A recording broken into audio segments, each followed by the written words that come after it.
I was too busy trying to break someone's leg. That's so British of you. How English, yeah, that's what I was thinking. I did cleat someone in the knee, though. What kind of league are you playing on a Wednesday night? Considering it's at a Christian academy, it should probably be a little more friendly than it is.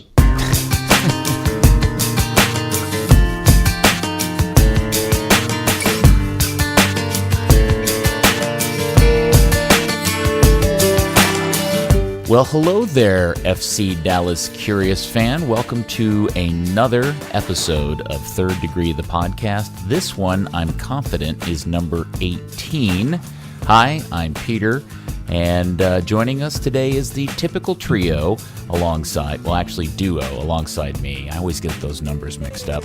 And all the way from now championship level Luton Town, Dan Crooke. Congratulations, Dan. Up the Luton Town. Thank you. I personally had a great deal to do with that achievement. Is this your highest sporting fan moment ever, that your club team from your hometown in England has made it all the way to the championship? Well, considering we were in what's now the Premier League for something like 30 years, no.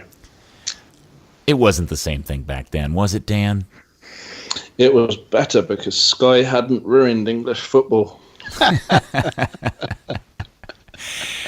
And there's the jolly laugh of our leader, founder, and co-editor of ThirdDegree.net and from the Dallas Morning News, Buzz Carrick. Come in, Buzz. Hey, fellas. Today I'm calling in from the doctor's office where we're doing electrical stimulation on Paxton Pommel's hamstring to get him ready for the U20 World Cup. I have a feeling that they have a sequence of those all like on electrical strips. Around the clock. Around the clock. Well, not just on PAX, but on a series of players all the way down the line into the academy.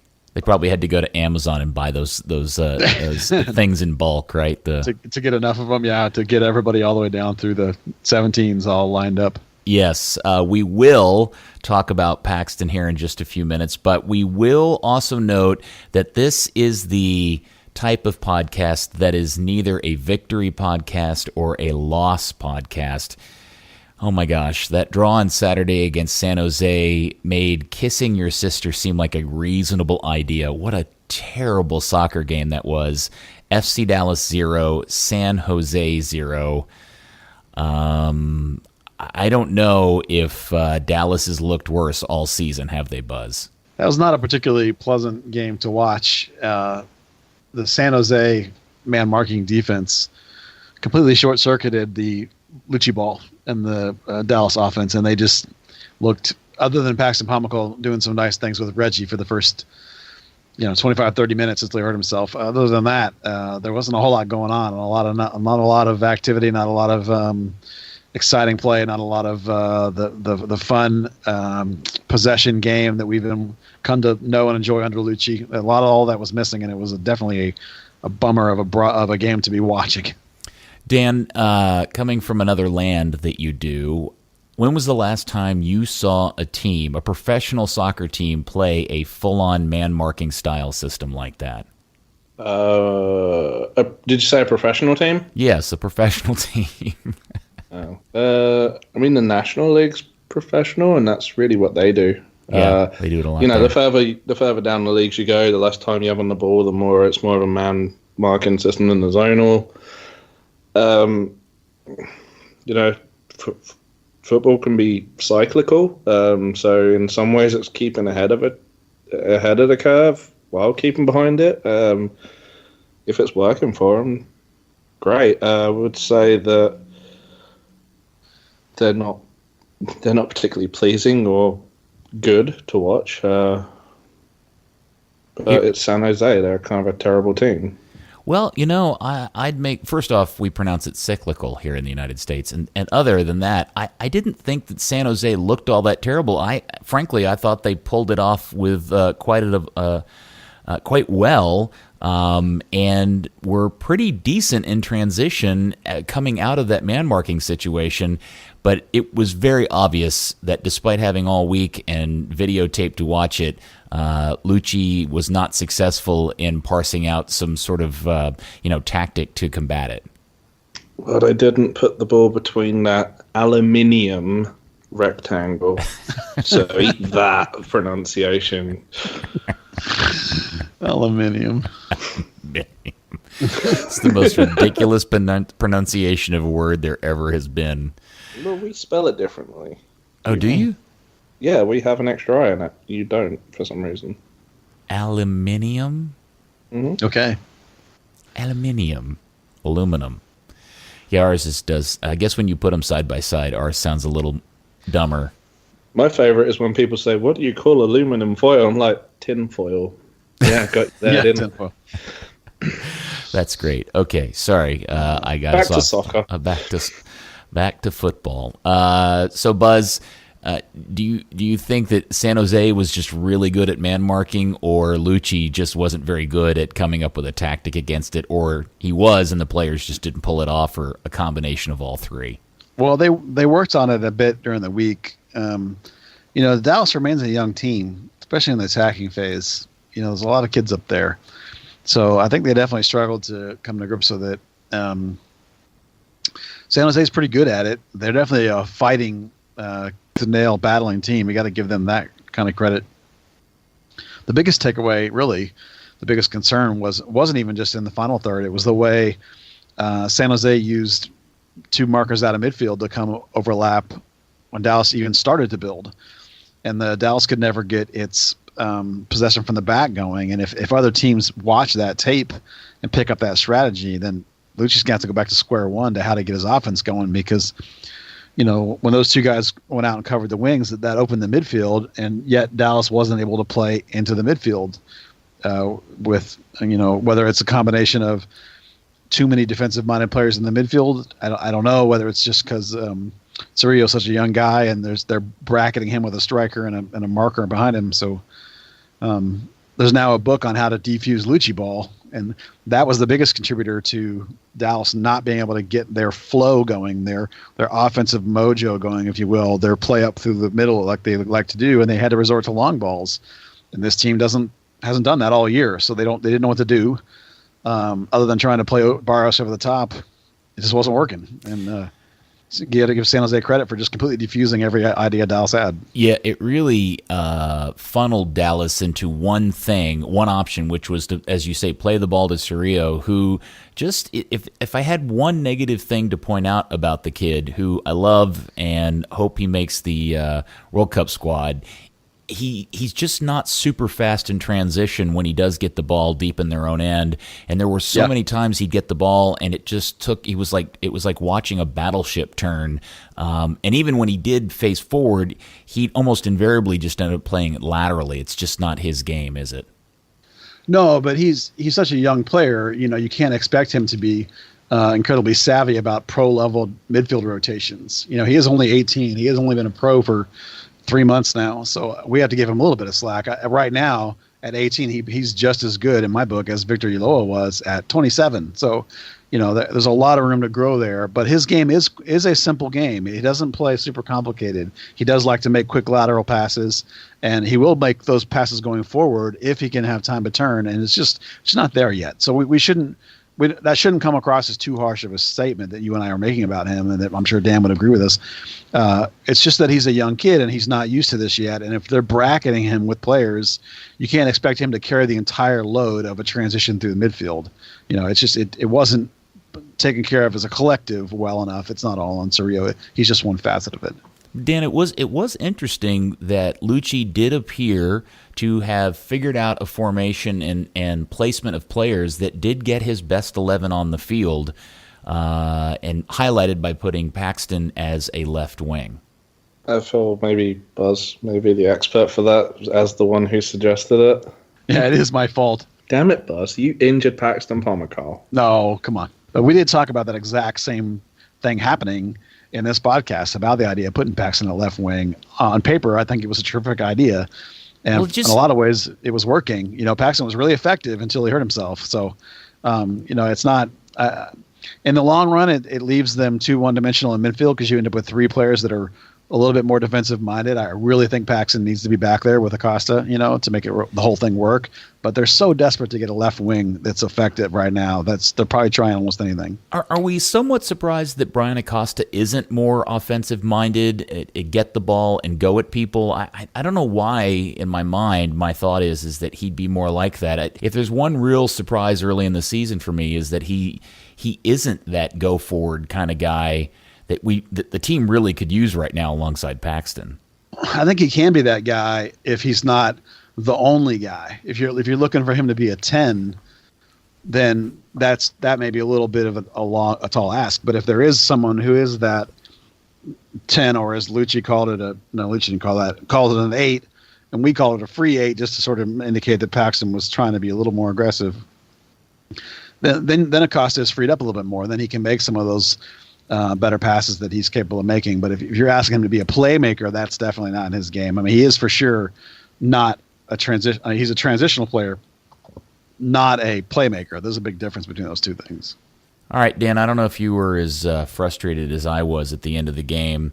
It was the first sunshiny day. It was in the low to mid 80s, and it was pretty clear to anybody who doesn't have their Dallas-colored glasses on that there was one team clearly more affected by the heat than the other, and unfortunately it was the home team.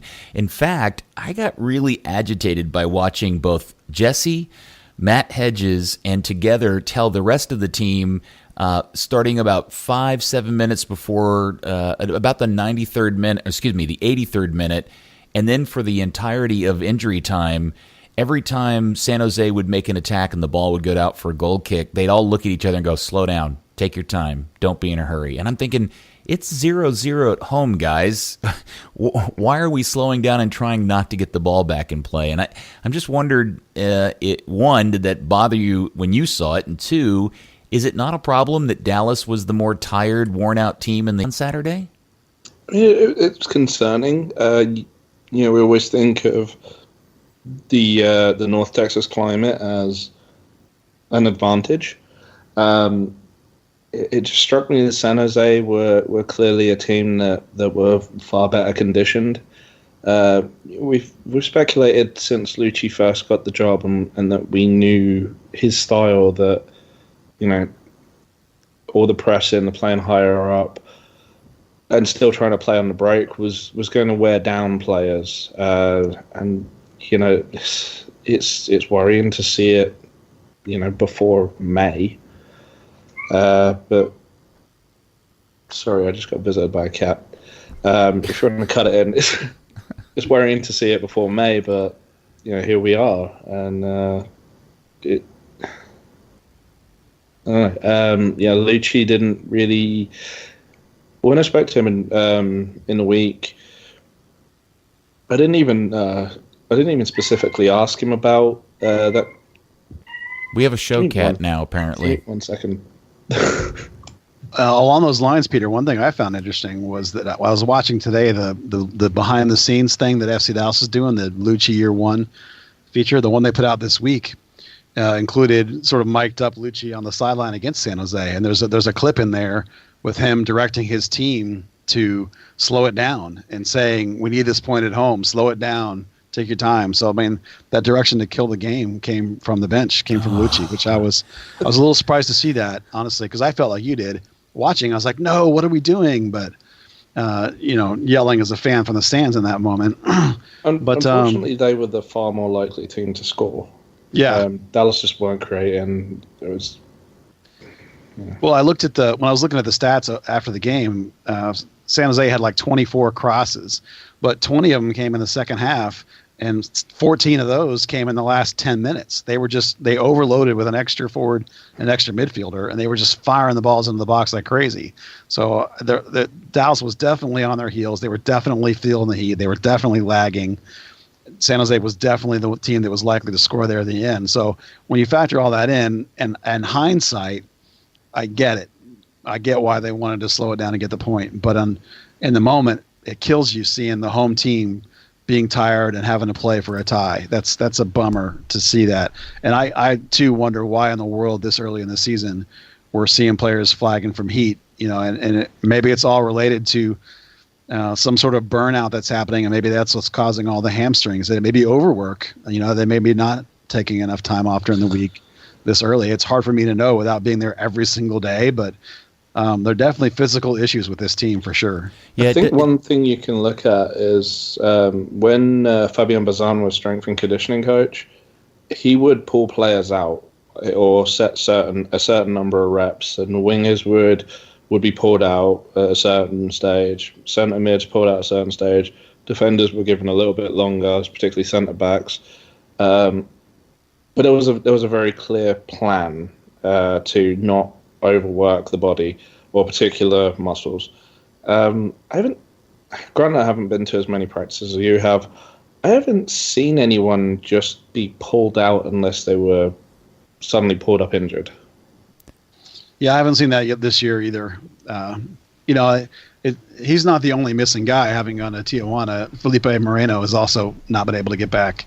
Who's another promising young strength and conditioning fitness type guy that a lot of the younger guys, especially academy guys, have raved about how he's helped them and progressed them. So it's a two-pronged people. Wait a second. Hold on. One, you're talking about a person I've never heard of before, and two, are you telling me that he can't get back into the country? Yeah. I think he's down in Colombia, and he can't get his P1 visa. And who is he? He's been stuck there. Felipe Moreno. Let me look up what his title is. Is he a new guy, or was he somebody from the Oscar days? No. He was somebody from the Oscar arena. He's been stuck there the entire preseason. Assistant athletic performance coach is his title. Wow. So he's been stuck there. I believe it's Colombia, but don't quote me on that. And unable to get his P1 visa given the political current climate in this country. You can understand where that's coming from and why he can't get back in. I know nothing about him personally. I just know that he was a member of the staff last year, and I know several young people have told me, young players, both academy and young pros, have told me how good he is and how effective he is. Now, just missing these two guys should not be the end of the world. There are plenty of competent people still around, but I know for sure that they've been using one of the academy strength and conditioning coaches to help with the first team strength and conditioning because they're shorthanded because this guy Felipe has not been able to get back into the country. Yeah, I would say that I don't want to dwell on this too much and over dramatize it, but I do think it's pretty easy to connect that there may be a larger issue looming for this team when you are this early into the season and you are playing this, in theory, you're playing this high pressing style, although I don't know the last time I saw them play it for more than 10 minutes in a game, early in the game. You have all these hamstring injuries. And in this last game, a team that had played 4 days prior essentially started the same group of people, older players, were out hustling you in the 80th minute of the game, and it does make you wonder if a lot of this is a strength conditioning and an issue related to the fact that this is also a very young coaching staff, which is one of those other storylines that we talked about early in the season. Well, they're so concerned about the hamstrings that they actually did tests on the 17s and the 19s, after the San Jose game. I believe it was the first couple of days this week to sort of test everybody out and see, if anyone else was having any issues down on those levels. It is interesting that I think that I don't know of any hamstring issues with North Texas, though. And it's the same. A lot of ways, it's the same people. I mean, it's not, but a lot of it is. It's a lot of the same strength and conditioning type people. So. They're 100% concerned about it, and they're 100% looking into it and working on it. And I don't know enough about strength and conditioning to know whether it's overwork or underwork. I tend to think when you get a bunch of hammies together that it's overwork, but that's just from my collective soccer, following and writing over the years. I don't have any kind of degree to be able to back that up other than my own self instincts. Well, during the press conference, he was asked about the hamstring thing, and he was very quick to point out that, I'm trying to remember how he worded this. Essentially, he shot back that they had actually, you may be surprised to find out, reporters, that we started looking into this a month and a half ago when Ja'Cory Hayes did his hamstring. And, it just seems weird that if they actually started thinking about this 6 weeks ago, they've had 5 more hamstrings go out since then. So they probably need to tend to something pretty quickly around the team before they lose somebody else of note. Speaking of that, we do know now officially that Paxton Pomykal is out for 2 weeks. Do you have any sense that we may actually get to see him in a Dallas jersey before the World Cup, or are we not going to see him again until after that event is over? Probably not until after. Lucci just said it was more precautionary than anything. When I was out at practice, Paxton didn't make an appearance at all. There's the North Texas Lightning, yay. If the idea is to play him on the wing for the time being, looking at those positions where you're using the fast twitch fibers more than anything, it's wear and tear. Hamstring injuries linger so bad. You want to be careful more than anything, particularly with a young player whose body's still developing. Speaking of Lightning, who is scared of Lightning, obviously, is once you hear the story, you'll know it's obviously, is Dario Sala. Actually, I remember incidents in Dallas where there was a Lightning near enough the practice field or wherever we were. I can't remember where, and Sala ran for the hills.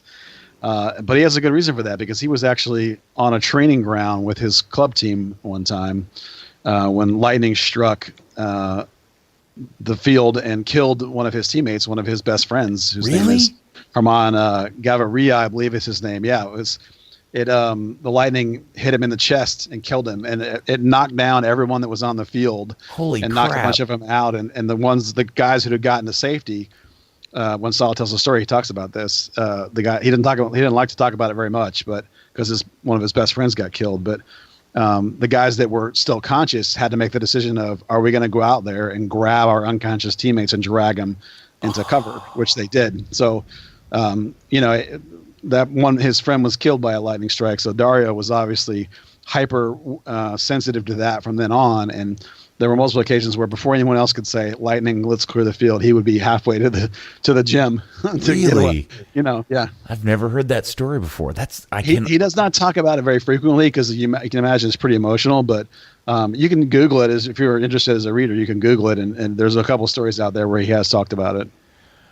Man, I can't imagine, one, being on a soccer field when lightning strikes the field, but two, seeing the lightning strike your teammate and kill him on the spot. Oh my God, no wonder I'd be running into the building too. I just convert to indoor soccer. That's what I'd do. Yeah, Saul was actually close enough to the impact. Apparently the field had a lightning pole kind of near the goal, and the lightning hit the pole and then jumped across the field and hit his teammate and killed him. And Sala was sort of near the goal, of course.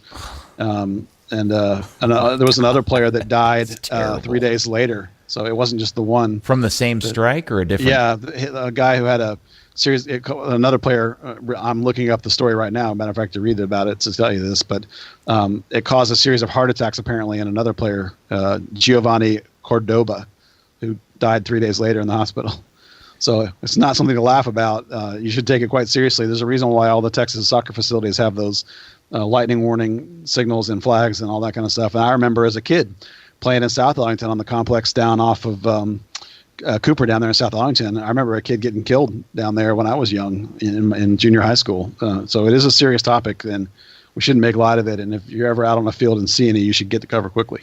All right. Now Dan, you're telling me. Now, right. See, Dan, you were out in it tonight, running around on a soccer field, and there was lightning, and you weren't scared enough, and you should be more scared. I'll be scared in future. Thank you. You're welcome. Buzz, I'm glad you weren't killed in South Arlington that many years ago. Yeah, well, it wasn't an incident where I was actually on the field, but we all heard about it the next week when we went out to our game. Everyone was talking about how a kid had been killed the week before. All right. Well, lightning strikes aside, first off, can somebody explain to me why Houston has rolled out a fake El Capitan? What's the story behind that? Do either one of you know? Is that the dumbest thing you've ever seen? First time hearing of it. Yeah, it's dumb. They have a orange cannon in their stadium that they fire off during games, and it's painted orange, and it's essentially the cannon they use when they don't have the actual the trophy can Capitan. Yeah. And I saw it on a video highlight, and I thought it was, I didn't know what it was. And then I saw somebody mention on Twitter or something that since they didn't win Capitan, they went out and got one and painted it orange. Can we just note that although we do criticize things that FC Dallas do, they will never do anything that cringeworthy. I might object I'm sitting here trying to think on of that. Cringe the We could have an open debate as what's worse. A fake El Capitan painted orange, or having your Clowny mascot brand Leather. DTID into leather on the sideline as a goal celebration. He's just tattooing his cousins. It's fine. I completely forgot they were doing that. Are they still doing that? I think they stopped him. I think they stopped at the end of last season. Who knows? I don't know. Costs. They do it on paper now. They got a rubber stamp. They just. My philosophy on almost any of that kind of stuff is it has to be organic. You can't force that kind of stuff. I mean, everyone's trying to make the Portland saw of the log, and that thing happened. Or not to make a joke about trees and organic, but that thing developed over years and made a lot of sense for them and their organization. It's like you can't just say, "Oh, let's do something like that" and fake it. It doesn't. Do your own thing. All right. Well, fair enough. But getting back to our concerns about temperature and heat and weather and humidity, Dallas now has to go take their questionable fitness levels down to Houston for a Saturday afternoon game. Oof. That's and Houston, by the way, not looking too bad this season. Well, what I can tell you about Houston is that Alberth Ellis is really good. So that's going to be an interesting battle. He plays sort of the right wing for them, and that's going to be going right at Hollingshead and Ziegler. And their striker Monotis is pretty good too. I'm probably butchering that pronunciation, but Alberth Ellis is the one that makes their whole team work. He's a decisive playmaker and creator and chaos maker, and he plays the way I think Mosquera should play. And I wish Mosquera was playing. And that'll be the battle that decides the game. Whether the combination of whatever holding mid is sliding that way, probably Cerrillo and Hollingshead and Ziegler are all handling that guy is going to decide the game. I'm glad you mentioned Mosquera, because once again he came out in the San Jose game and he was essentially ineffectual. Have you had any chance to talk to Lucci about his perceptions of why Mosquera, after being so red hot in the preseason, cooled off like dropping a hot iron into a cold water tub? I've been wanting to, and I haven't really gotten into that a lot with him yet. Sometimes Lucci's not quite ready to go deep into the negatives on a player with me yet. So we're not quite to the point where he may not want to tell me yet, other than saying something like he usually does of, that guy's continuing to work hard. He's fighting for a spot, the Lucci-isms. So what I can tell you from watching him train is that he's a hot and cold kind of guy. He's a bit of a I'm not going to call him a head case, but he's a tough guy to coach because he's an emotional roller coaster, a little up and down. He needs some tender gloves. He needs reassurance. So once the season started and he got the little knock, and then it wasn't going great, and now he's back and doesn't have his spot back. When he's angry, energetic in training, he looks amazing. When he's dejected and disappointed in training, he looks terrible. So it's that one's going to take a little work from Lucci, I think, to get him restored back to his confidence in his game and feeling good about himself, and I hope he can do it. That's my take from watching training. Lucci hasn't specified that to me by any means. And on top of the weather concerns and fitness concerns now, largely their biggest offensive engine is gone for an extended period of time. Dan, you looking forward to that starting 11 on Saturday? It's going to be very defensive, but we've seen 3 straight derby games finish tired. Don't be shocked to see a 4th. Houston build their attacks more on defensive mistakes than anything. So definitely look to see FC Dallas roll out that double pivot and just try to activate Barrios more than anything. Similarly, Houston defend very narrowly. So that that would definitely be the game plan then. But at the same time, they also that's their attacking outlet is on the wings. So plenty of diagonal play, really tight. I think this one will look like the Philly game for Dallas, to sort of sit deep. Cerrillo, Acosta, Grezzo, 3-man midfield. Yeah, you can flip a coin of who's going to start on the left wing at this point. Honestly, I'd be guessing if I told you who I thought it would be. They're going to sit deep, and as Dan says, counter with Barrios over the right side, and maybe that makes you think maybe it'll be Baji on the wing because at least he can counter. They'll look to try and activate Holling down the left and Cannon down the right, but mostly they're going to sit and almost look like a Pareja sit and counter like we've seen a couple times on the road now. Yeah, that's you meant. Well, it was going to be. That sounds more. I'm wondering if he's going to roll out the 5-4-1, 5-3-2 that he did in Atlanta. Well, without Bresson, I doubt it because you're not. Your other option as a marking back, as a stand-up center back, is Montgomery, and he's not. I don't think he's ready for that kind of load. I think without Bresson, you can't. So that's why I think it'll be the 4-2-3-1 essentially. Sit back and counter. Another hamstring. Yeah. On the plus side, he was at least running. Yeah, but I think it's too early to expect him to be back and to put him on right away. Like first game back, you're in as a starter in a 3-man back line or a 5-man back line, whatever you want to call it. That's a lot to ask for a guy that's still finding his way in the team. Although he looked great for the 60 minutes he was healthy in the other game the other day. So I suppose it's possible, but I'd be surprised if to see him start this one. All right. Well, this is a perfect segue for the last thing for us to cover on today's episode, which is the at least I was somewhat surprised, news that leaked from Stephen Goff of the Washington Post. I guess it was Tuesday. Yeah. That Dallas and DC United were enacting a trade for Marquinhos Pedroso, who, I guess he's gone at this point, and Dallas is getting a first-round draft pick next year. But bizarrely, reports is that Dallas is going to continue to pay a salary as well for the rest of the season. Yeah, I mean, the deal's not official, but he did picture of he and his dog and girlfriend at the airport, so I imagine he's headed to D.C. Well, Stephen Goff this morning tweeted that he actually arrived in D.C. mid-morning today. Yeah. Yeah, so no official transaction yet. They're still trying to work out the details of that kind of weird money that they used to buy him. So that technicality, obviously, they're not concerned about, or they wouldn't have let him go. They did pull him out of training, like when the stories broke, they yanked him out. So as Dan tweeted and was witness to when it happened. So, the two things that are interesting about it is you might say DC's pick's likely to be low first round draft pick. Well, that doesn't have a whole lot of value. Now, Dallas is a good enough drafting team that you feel confident that whoever they pick there will be a solid piece, but that's not high value by any means. Paying part of his salary this season leads me to two thoughts. The first is that probably means that he has some guaranteed salary next year.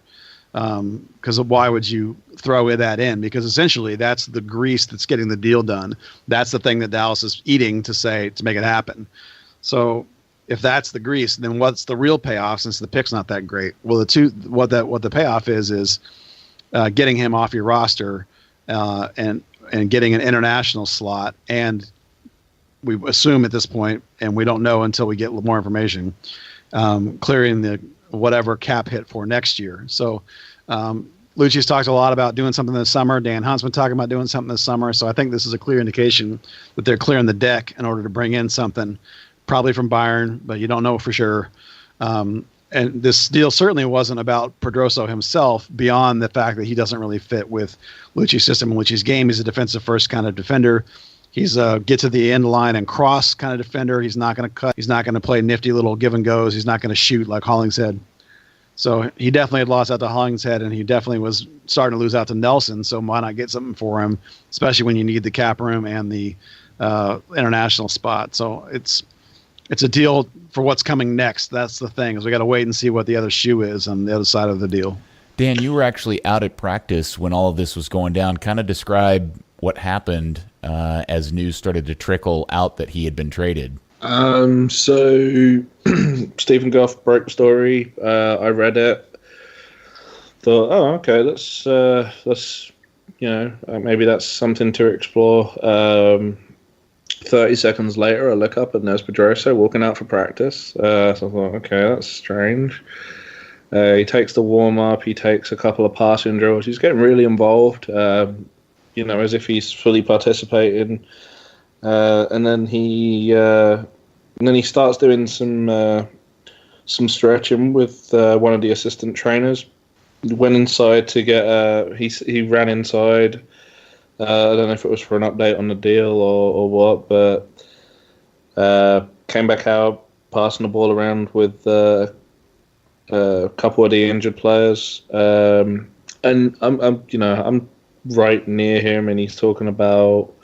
I heard him say he got the call on Sunday, asking if he'd possibly be interested, and his take was, well, I'm not really playing at the minute. I kind of do need to get some time on the field, and DC have a real left back problem. He was very upbeat about it. Sat around practice, said his goodbyes. I think what else it was. I hear this whole story, and all I can think of is how, if you just take a second to look back, how maddening the Anton Nedyalkov situation turned out to be in retrospect with this situation.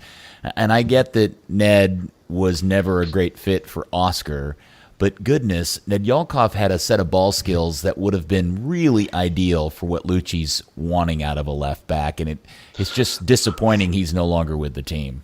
If only he'd have married the girlfriend and been able to get her a green card.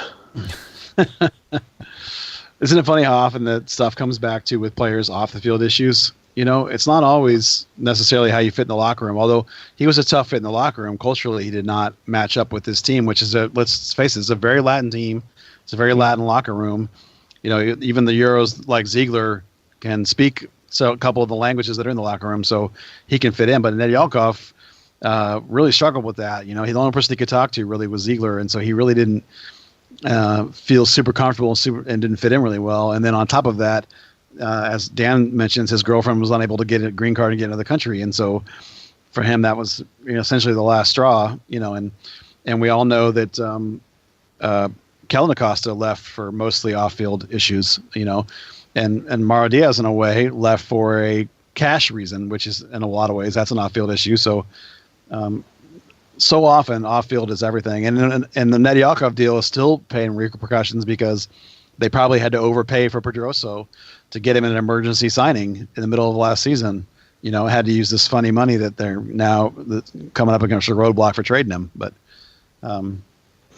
It all comes back around, doesn't it? Pedroso, I think honestly, through the second half of the year when he got here, he was one of the best left backs in the league. He was perfect for Oscar's system, but as Buzz said, on the ball, he just doesn't fit Lucci's style.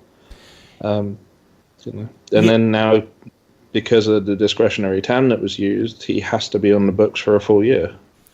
Okay, well, it is the Texas Derby. It kicks off at 3 p.m. on Saturday. It is it's on Unimos, is it not? Is that the national broadcast? On Twitter. And on Twitter. Oh, Christ. Yeah. That's an excellent user experience. Univision. 90-minute videos on Twitter is exactly what I dreamed for in my digital universe. Thank you. So 3 o'clock, that should be an interesting game. See how it all plays out, right? Well, MLS and Twitter like that deal so much they just extended it. They're now going to have every single goal scored every single weekend. I know, because the young kids love watching stuff on their mobile phones, and the mobiles. There's nothing I can do about it. Just yell at the clouds. That's all I can do. Yeah, get off my lawn. All right. Well, we'll see how that goes, and we'll talk about it after the fact, and we'll probably, hopefully by then, get some official word on the Pedroso deal and maybe some updates on Paxton and whatever else may transpire in the next 7 days. Dan Crooke, thank you. I'm kind of disappointed now. I was thinking about buying you a Thunder shirt to calm your nerves during these storms, but apparently you're a much more brave English lad than I gave you credit for. Those are for dogs. Well, I'll get you a gravity blanket. It's the same concept, just in a blanket format. Ooh, yeah. So it just stops dogs peeing on the bed, in other words. Or you. Either one. Whichever one is more appropriate. Sure, absolutely. Buzz, thanks for taking the time, and thanks for all your reporting on the team. You're welcome, and thanks for hosting us on the pod again every week. All right, FC Dallas fans, thank you for listening, and we will talk to you next week on Third Degree, the podcast.